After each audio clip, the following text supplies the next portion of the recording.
नमस्कार, जय श्री राम। हमारे साथ जुड़ चुके हैं आदरणीय संजय दीक्षित सर और आज हम बात करेंगे यूएस में जो दलित चिंतक हैं नवारो साहब और जिस प्रकार से वो चिंतित हो रहे हैं। एक फ़ोटोग्राफ आई और इस फ़ोटोग्राफ में मतलब जो लोग थे उसको देखने के बाद यूएस को लगा भाई कुछ तो गड़बड़ हो रहा है। ये सारे सवर्ण मिलकर के ब्राह्मण एकता की जो बात कर रहे हैं, भारत में स्थिति खराब होगी। तो उन्होंने जो स्टेटमेंट दिया वो तो आपको पता ही है। रशिया से तेल के बाद ब्राह्मण करोड़पति हो गए।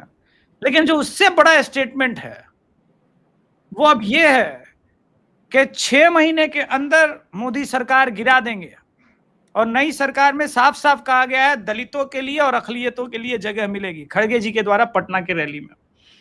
संजय सर, बहुत बहुत स्वागत है आपका शो में। काहे इतना परेशान है सर यूएस? देखिए, आपको लगता है पीटर नवारो के बारे में पता नहीं। थोड़ा इतिहास का अध्ययन आपको कर लेना चाहिए। आपको पता होना चाहिए कि पीटर नवारो जो है वो इटली से है। आहा,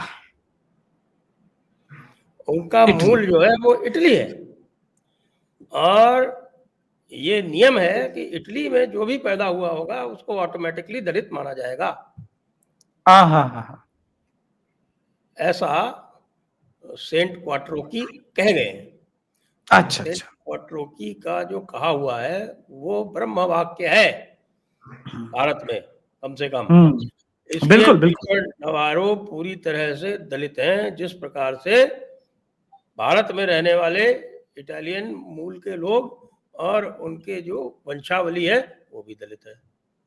आप देखते हैं ना राहुल गांधी को, जैसे जो है वो सवाल पूछते, तुम किस जात के हो?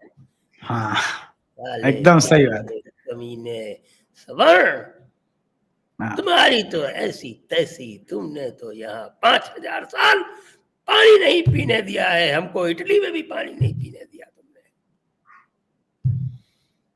तो ये जब मतलब घोषणा होती है तो लोग जो है वो हिल जाते हैं और हिल के इतना हिलते हैं कि कांग्रेस को वोट देना ही भूल जाते हैं। और कांग्रेस। उसके बाद फिर हमारा भाई जो है पहले एटम बम चलाता है। एटम बम जब नहीं चल पाता या एटम बम फुस हो जाता है, एटम बम के विकिरण से किसी को रत्ती भर भी असर नहीं पड़ता है, तब वो हाइड्रोजन बम पे आ जाता है। अब आप लोग हाइड्रोजन बम की प्रतीक्षा कीजिए। एटम बम की भारी सफलता के बाद अब आ रहा है हाइड्रोजन बम। मैं प्रतीक्षा कर ही रहा हूँ सर। मेरा मन नहीं भरा है। पटना में जो 12 दिन बिहार में ये घूमे हैं उससे मन नहीं भरा है। मैं चाहता हूँ कुछ दिन आपने और भी, चले। आप पूरी तरह से ब्राह्मणवादी हैं। आपने 16 दिन को 12 दिन में कन्वर्ट कर दिया। इससे पता हाँ भाई। चलता है कि आपके मन में इस पूरी प्रक्रिया के प्रति कितना पूर्वाग्रह है। नहीं नहीं, मैं दिन चोर हो गया ना। मैं दिन चुराने वाला आदमी हो गया। ये देखिए, आप कभी आप दिन चुराते हैं, फिर आप कल को कहने ना की जगह ला लगा देंगे और फिर पता चला कि कहीं आप राहुल गांधी जी का दिल ले गए तो क्या होगा उन लाखों बालाओं का जो अभी भी प्रतीक्षा कर रही हैं कि किसी तरह से राहुल गांधी की वधू बन सके। अरे हाँ, इस पे याद है सर। आजकल राहुल गांधी के क्यूट इमेज और क्यूट वीडियोस पुराने वाले जिसमें वो क्लीन सेव है, बच्चों की तरह दिखते हैं, युवा दिखते हैं, वो वाले आजकल इंस्टाग्राम पे बहुत पोस्ट चलाए जा रहे हैं। इसी बात से याद आया कि सोनिया गांधी क्या फिर ये कह रही है कि भैया मेरे राखी के बंधन को निभाना और भारत में ये सरकार गिराना? प्रयास तो हाँ कीजिए, थोड़ा हाँ, ट्राई। बिल्कुल बिल्कुल बिल्कुल बिल्कुल साहब, ये तो बिल्कुल स्पष्ट है। नवारो को कह दिया गया है, अरे नवारो कुछ तो करो, ऐसे तो काम कैसे चलेगा। हम इतने दिनों से प्रतीक्षा कर रहे हैं और तुम जो है वो सोरोस के साथ तुम्हारा अटूट बंधन है, बिल्कुल रक्षा सूत्र बांधा हुआ है। ये निबद्धो बलि राजा दानवेंद्रो महाबल तेन त्वाम अनुबंधामि रक्षे, माँ चल ऐसे कह के बांधा है। और बहुत। उसके बाद भी तुम जो है वो हमारी रक्षा नहीं कर रहे हो। आखिरकार तुम्हारा भांजा कब प्रधानमंत्री बनेगा? जब प्रधानमंत्री बनेगा तभी तो तुम्हें सारे कंसेशन देगा, तभी तो तुम्हारे लिए यहाँ का एग्रीकल्चर सेक्टर खोलेगा, तभी तो तुम्हारे लिए यहाँ के किसानों की जो लाशें हैं वो पेश करेगा। आखिरकार तुम्हारे ही तो मित्र थे, तुम्हारे ही तो दोस्त थे, चर्चिल जैसे लोग। चर्चिल वैसे तो विश्व युद्ध में तुम्हारे विरुद्ध में था, विरोध में था, लेकिन था तो आखिर गोरी चमड़ी वाला ही। कहीं न कहीं से तो उसका डीएनए तुमसे मिलता था। तो उसने देखिए यहाँ पर कितने करोड़ लोग जो है वो दुर्भिक्ष में मारे। तुम कुछ भी नहीं कर पा रहे हो, हम करेंगे तुम्हारे लिए। हम तुम्हारे लिए भारत के किसानों की ऐसी तैसी करेंगे। सारे एग्रीकल्चर प्रोडक्ट अमेरिका से ही आएंगे, और जब अमेरिका से आएंगे तो यहाँ के जो 70-80 करोड़ जो लोग हैं वो कम हो जाएंगे, और देखिए पूरे विश्व की जो जनसंख्या की समस्या है वो समाप्त हो जाएगी। फिर लास्ट में ऐसे ऐसे भी किया होगा, ऐसे हाँ, ऐसे। वो जरूरी है ना कि हाँ, आखिरकार ये जरूर। सबसे ज्यादा लोग जो है वो यहाँ पर मारे तो इसी के नाम पे गए हैं भाई। इसी के नाम पे, इसीलिए मैंने बोल दिया कि वो फिर काम तो चलेगा। तो ये ठीक है, सभ्यताएं समाप्त कर दी गई। माया, अभी भी वही मायन, एज़टेक्स, इंकास, आपकी जितनी भी सभ्यताएं थी, आप इधर और चलेंगे तो पूरी ग्रीक सभ्यता सब समाप्त किसने की? इस समाप्त जो है वो इटली के दलितों ने की। और यही इटली के दलित अब यहाँ आ गए हैं, और इटली के दलित कह रहे हैं कि अब हम यहाँ भी सबको समाप्त करके रहेंगे। हाँ, वही कब तक यूरेशिया के भरोसे देश चलेगा? अब ये क्या दिखा रहे हैं आप हमको? ये दिखा रहे थे कि यूएस एम्बेसी वाले कुछ और बोल रहे हैं, बोल रहे हैं कि हमारा बहुत मजबूत रिश्ता है। ट्रम्प बोल रहे हैं, जस्टिफाई कर रहे हैं कि भाई टैरिफ पे इतना क्यों बवाल कर रहे हो, भारत ने इतना ना टैरिफ लगा दिया था, तो हम थोड़ा सा कर रहे हैं। ये क्यों हो रहा है? दिक्कत क्या है? भारत तो टैरिफ पे कुछ बोल ही नहीं रहा है, हम तो कोई प्रश्न नहीं कर रहे हैं। क्या बेलारूस वाले के कारण हो रहा है, या रशिया वाले के कारण हो रहा है, या चाइना वाले के कारण हो रहा है? हम तो कुछ नहीं बोल रहे हैं। या जापान वाले के कारण हो रहा है? जापान में भी तो चावल बेचने का आपने नियम लगाया, तो जापान ने बोला ये लो तुम्हारा ट्रेड डील का हम फाड़ दिए। ये सब क्या चल रहा है सर? आप क्या कराना चाहते हैं?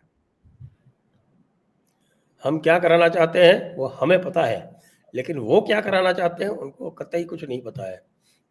नवारो कुछ बोलता है, स्कॉट बेसेंट कुछ बोलता है, और एक वो और कोई आ गया कैसेट करके, उसका कैसेट अलग बजता रहता है। और इधर मार्को रूबियो जो है वो, उनको लगता है कि यार मैं सेक्रेटरी ऑफ स्टेट हूँ, विदेशी जो देश हैं वो विदेश से संबंध बनाए रखने का दायित्व तो मेरा है, और ये सारे के सारे संबंध बिगाड़ रहे हैं तो मैं भी तो कुछ करूं। तो उसने भी चेप दिया कि नहीं नहीं नहीं नहीं नहीं नहीं नहीं नहीं, भूल जाओ नवारो को, भूल जाओ स्कॉट बेसेंट को, भूल जाओ कैसेट को, किसी को भूल जाओ। हम तो आपके बिल्कुल बगलगीर हैं, हम तो आपके साथ आलिंगनबद्ध हैं। हमारे और आपका जितना प्रेम है उतना तो प्रेम आज तक कभी हुआ ही नहीं। हम तो आपको बिल्कुल जैसे सृष्टि के आरंभ से जिस प्रकार से कामायनी में मनु और शत्रुपा का प्रेम था, उसी प्रकार से हमारा आपका प्रेम है।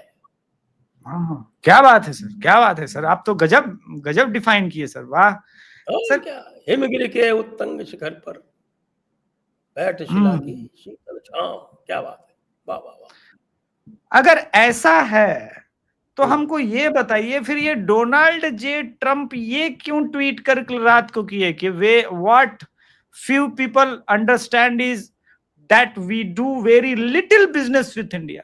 तो भारत तो समझ रहे हैं कि हाँ हम भी बहुत कम करते हैं, 5% 5% है, कोई दिक्कत नहीं, हम देख लेंगे। इसके बाद ये पूरा जस्टिफाई करने का प्रयास कर रहे हैं। अब डोनाल्ड जी क्या करते हैं उसके बारे में उनको स्वयं भी पता नहीं होता है। अब कम बिजनेस क्या होता है पता नहीं। आज की डेट में तो भैया वो जो एक्सपोर्ट कर रहे हैं हमको, $43 बिलियन एक्सपोर्ट कर रहे हैं। $43 बिलियन उनके लिए छोटी रकम है, क्योंकि वो तो इतनी की तो वो खाली उनकी डेट ही है, ट्रिलियन में, ये बिलियन की बात कर रहे हैं। इसकी 100 गुना तो उनकी डेट ही है।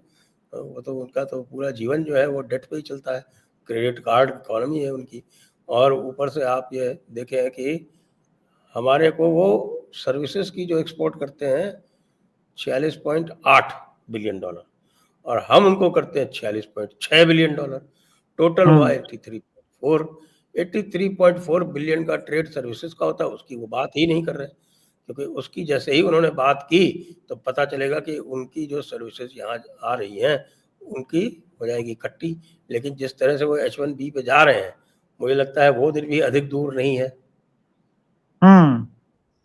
और ये भी इस दुविधा से त्रस्त हैं अमेरिकी बिग टेक की फर्म्स, और लगभग सारी की सारी अपना हेडक्वार्टर शिफ्ट करने की या अपना मेजर कैंपस शिफ्ट करने की तैयारी में है।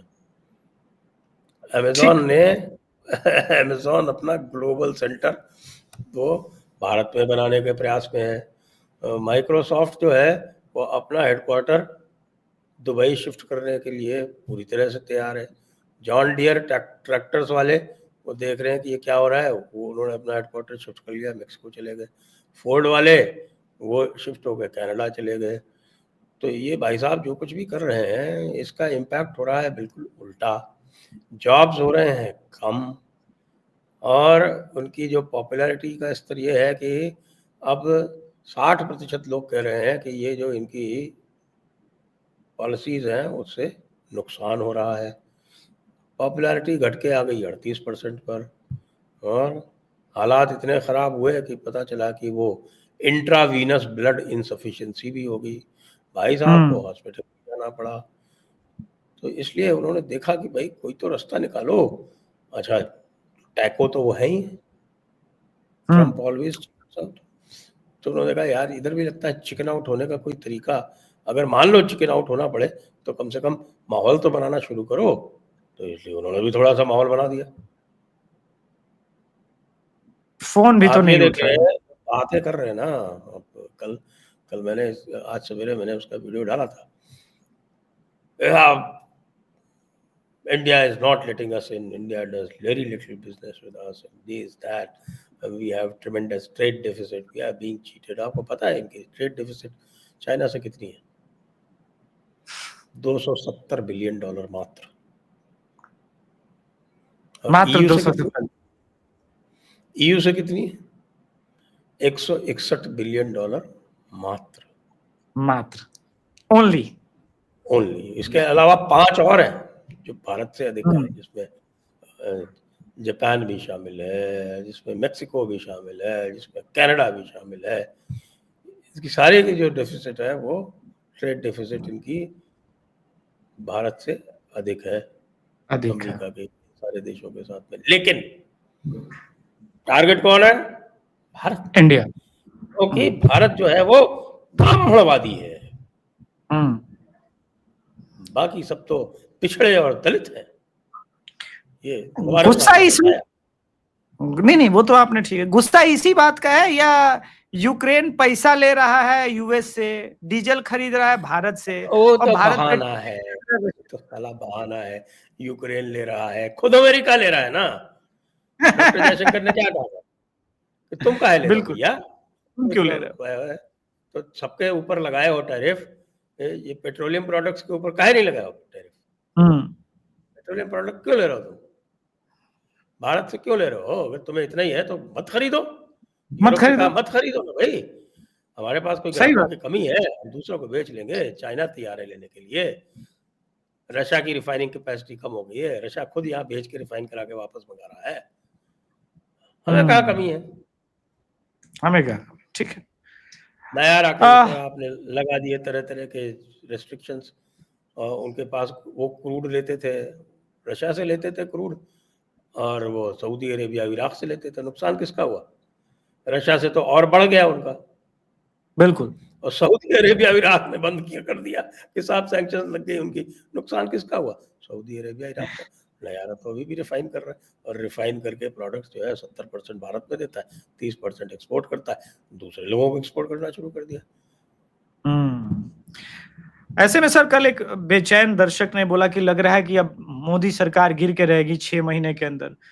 मुझे लगा कि कम से कम खड़गे साहब और यूएस के कारण कंटेंट तो मिल ही गया, अजीत अंजुम, पुण्य प्रसून वाजपेयी और बाकी यूट्यूबर 4 PM टाइप के, कि भाई अब मोदी सरकार गई 6 महीने में। ये वाला समझाइए सर, 6 महीने में मोदी सरकार आप मिस कर रहे हैं, मुझे लग रहा है आप कुछ इसमें भारी मिस कर रहे हैं। वो मिस जी। ये कर रहे हैं कि ये डिक्लेरेशन तो हर 6 महीने पे होता है। हाँ, ठीक है। तो अब तो ये इन्होंने 6 छमाही महीने कहा कंप्लीट तो होने उसको पूछना चाहिए कि भैया जब पिछले 6 महीने पहले कहा था, उसका क्या हुआ? पहले उसकी कैफियत तो दो। नहीं, उसका वो उसके वो क्या आप व्याख्या करेंगे? पहले ये बताइए। नहीं, देखिए वो हर 6 जुलाई महीने पे तक ही रखते हैं। बोल हर 6 महीने पे चंद्रबाबू नायडू की अमेरिकन एसेट्स को फ्रीज करने की बात होती है। हर 6 महीने पे आपके नीतीश कुमार को सांचे में डालने की बात होती है। ना नीतीश कुमार सांचे में डल रहे हैं और ना मुझे किसी भी तरह से चंद्रबाबू नायडू जो है वो भयभीत दिख रहे हैं, कतई नहीं। मतलब खाली कंटेंट मिल रहा है, बाकी कुछ हो नहीं रहा है। और अगर हटाना भी है भाई खड़गे साहब, तो पहले से काहे अनाउंस करो यार। मोदी जी सतर्क हो जाएंगे ना, इसीलिए वो वार्निंग दे रहे हैं। सतर्क करना चाहते हैं मोदी जी को। हाँ, मोदी जी को सतर्क करना चाह रहे हैं कि हम आ रहे हैं। जितनी बार ट्राई किए हैं उतनी बार तो मुंह की खाए हैं, फिर एक बार और ट्राई कर लो भाई। एटम बम भी फेल हो गया, हाइड्रोजन बम भी फेल हो जाएगा। हाइड्रोजन बम कब आज आ रहा है क्या हाइड्रोजन बम? नहीं, मुझे ये पता नहीं, लेकिन एटम बम तो सर आप गलत बोल रहे हैं। एटम बम फेल नहीं हुआ सर, बहुत ज्यादा एनडीए को फायदा हुआ है उस एटम बम से। मैं ग्राउंड जीरो पर हूँ, पता नहीं हूँ। कल तो सुप्रीम कोर्ट ने भी पूछ लिया कि भाई ये क्या है। आप लोग जो है एप्लीकेशन तो इंक्लूजन की डाल नहीं रहे हो, एप्लीकेशन जो डाल रहे हो एक्सक्लूजन की डाल रहे हो। अब पॉलिटिकल देखिए सर, पार्टी के हाइड्रोजन बम बीएलएस तो फेल है। अब उन्होंने नहीं कहा कि साहब कि हम अपने लीगल सहायक लगाएंगे, लीगल सर्विसेज अथॉरिटी। अब लीगल सर्विसेज अथॉरिटी को बेचारों को क्या पता, वो यहाँ आएंगे देखिए सर, घूम घाम के चले जाएंगे। देखिए सर, आप अन्याय कर रहे हैं। हाइड्रोजन बम फटा सर, ये देखिए सुबह से घूम रहा है ना पवन खेड़ा का 2-2 एपिक नंबर। हरियाणा से ही है ना? यार हरियाणा का नहीं है, दिल्ली का है। हाँ, जगनपुरा का है। और एक जंगपुरा, जंगपुरा जंगपुरा और एक और नई दिल्ली काका दोनों नगर। दोनों का है। हाँ, नई दिल्ली, बिल्कुल। तो ये दो तो यही हो गए सर। हाइड्रोजन बम तो फटा ना सर, फायदा तो बीजेपी को हुआ ना। आप ये क्यों अरे भूल जाते हैं सर कि बीजेपी का स्टार कैंपेनर है राहुल गांधी सर। अभी आप तो दूसरी तरफ से क्यों सोचते हैं? अभी तो भैया अभी तो उत्तर प्रदेश का होना बाकी है, अभी तो बंगाल का होना बाकी है। हाँ, अब फटेगा। बंगाल में जब से 4 लोग सस्पेंड हुए हैं तब से सारे के सारे सतर्क हो गए भाई मामला हाँ, तो गड़बड़ है। ममता दीदी तो मामला उनको कर, बचा नहीं पा रही है, कैसे होगा। ममता दी बचा नहीं पा रही है, राहुल गांधी भी बचा नहीं पा रहे हैं, और एटम बम एनडीए को फायदा कर ही गया। सर आज इसी से एक मिलता जुलता प्रश्न है। क्या मजबूरी थी सर कि यूपी और केरला से लोगों को बिहार में बुलाना पड़ रहा है कांग्रेसियों को कि चलो रैली में? ये इंटर स्टेट रैली थ्योरी पहली बार देखी मैंने सर, कि केरला से आकर के लोग और बिहारियों को बोल रहे हैं हमारा केरला सर, वो यूएसए, तुम श्रीलंका जैसा अनडेवलप। लेकिन केरला में तो सर कांग्रेस की सरकार ही नहीं है सर कई सालों से। मतलब वो क्या बोल रहा था कि नहीं लाना कांग्रेस को? कांग्रेस तो अब क्या आएगी, कांग्रेस की जो अंडर इंटरनल ऑर्गेनाइजेशन है वो आपको भी पता है क्या हाल है। ये सारा नाटक ये किए हैं। और तेजस्वी में समझदार समझता था, आप भी कहते थे कि तेजस्वी जो है वो बड़ा शार्प पॉलिटिकल ब्रेन है। मुझे तो बिल्कुल इसमें लालू का बेटा लल्लू लगा। लालू का अब नाम लालू था लेकिन लालू लल्लू नहीं था। लेकिन देखिए लालू सर, का बेटा जो है वो कहलाता तो तेजस्वी है लेकिन है पूरा लल्लू। मुझे निकला लगता तो है वही।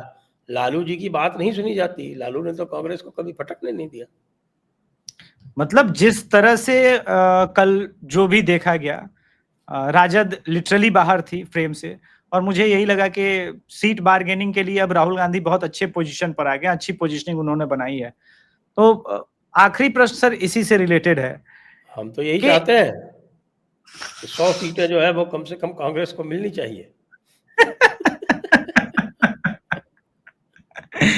इस मामले में हम राहुल गांधी के साथ हैं। तेजस्वी जी, राहुल को कम आंकने की भूल मत करना।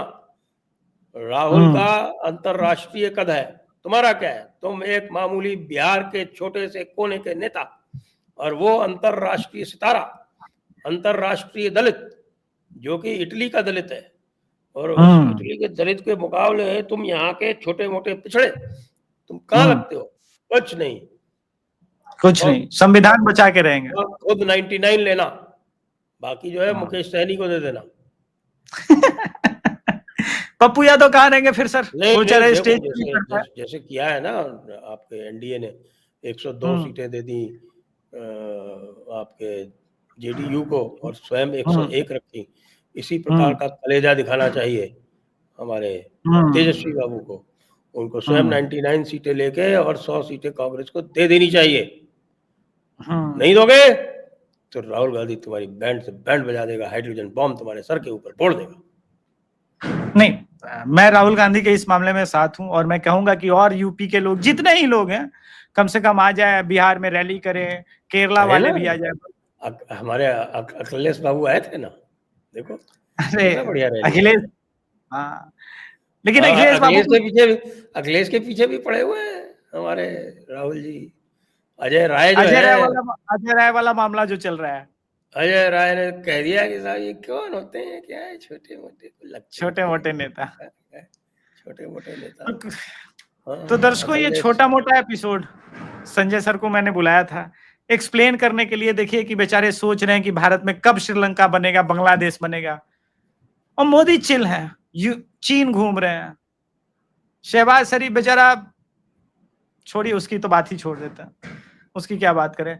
सर चलते चलते ये बता दीजिए, ये 6 महीने बाद फिर यही कंटेंट हम लोग को मिलेगा कि नहीं कि मोदी सरकार जा रहे हैं? इस बात की तो गारंटी दे दीजिए, या शत्रुबोध आप जगा के रखेंगे जयपुर डायलॉग एनुअल समिट में? मुझे पता नहीं 6 महीने बाद कौन चला जाए, कौन कब चला जाए। आपको पक्का है क्या 6 महीने जो है कांग्रेस वो इसी दशा में रहेगी, इसी शेप में रहेगी? पक्का है क्या आपको? दर्शकों, एक बात मैं बताऊं, ये जो संजय दीक्षित सर है, इस बार जयपुर डायलॉग एनुअल समिट में शत्रुबोध जगा रहे हैं। इस हिसाब से तो कांग्रेस वाइप आउट हो जाएगी, थ्रेट। और याद रखिएगा, ये भी ब्राह्मण आदमी है, रशिया से 50 रुपए पर लीटर पेट्रोल खरीद के ये सब खर्चा निकालने का साजिश है। एलिगेशन सही है सर? देखो भैया, देखो, ये गलत बात है। रशिया हमको 50 रुपए नहीं दे रहा, हमको फ्री पेट्रोल दे रहा है। अरे 50 रुपए अभिषेक जी से ले रहा है, हमको मिल रहा है फ्री। और हम कह रहे हैं कि साहब कि 1-2 मिलियन बैरल हमको दे दो। देखो 1-2 मिलियन बैरल का मतलब ये हुआ कि साहब $80 मिलियन कितना होता है? इतना तो हम बना लेना। बाप रे बाप, तो पूरा कांग्रेस पार्टी खरीद लीजिएगा। कांग्रेस पार्टी ना खरीद पाएंगे भाई, देखो कांग्रेस के पास बहुत पैसा है,